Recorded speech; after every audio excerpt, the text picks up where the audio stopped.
Hey everybody, continuing our series on Kwon Alexander again.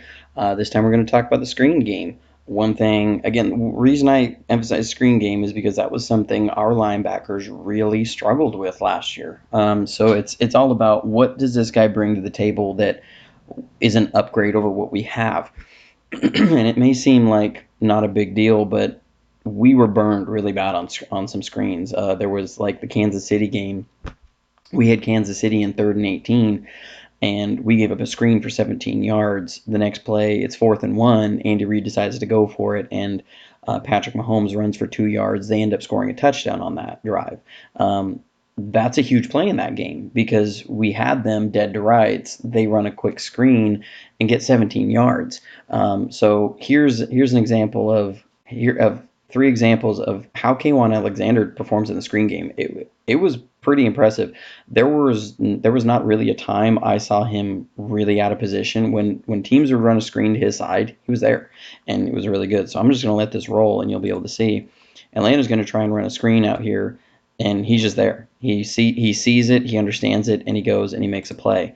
That's an athletic guy in space doing what he does, shutting down a screen. That was for -5 yards. Here, Philadelphia, they're going to try and run a screenplay to their running back. They dump it off. He runs around the blocker and makes a play. Let's just back that up so you can see that again.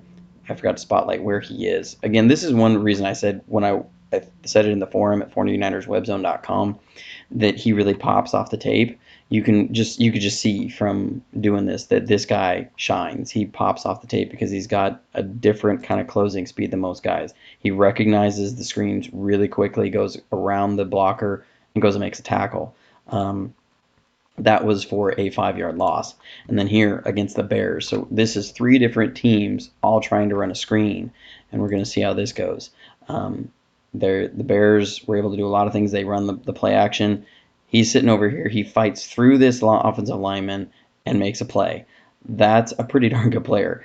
He has an ability. He has a recognition ability in plays. We saw it with the run game. You saw it with that play action. He does not get faked out very easily. He has very good recognition skills, and so he's able to trust what he sees.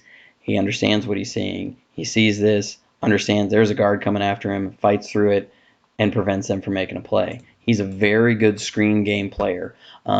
And just overall, this is why I said in there, the more I watch of him, the more I like. He's very disciplined. He does his job very well, and he doesn't get faked out. He's a smart football player. You can see that in everything that he does.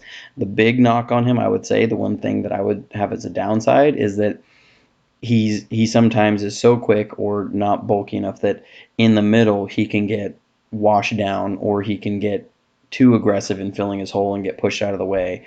And sometimes isn't able to take on the guards like you would want, like a Patrick Willis could, because he was 250 pounds and could go in there and blow guys up. But this is a new generation of linebacker that we're seeing that is able to go sideline to sideline. Because Patrick Willis is a generational talent, a guy that has that kind of size. But this is a very good football player. He's a guy who is very smart on the field, understands what he's doing, and has a good amount of athleticism.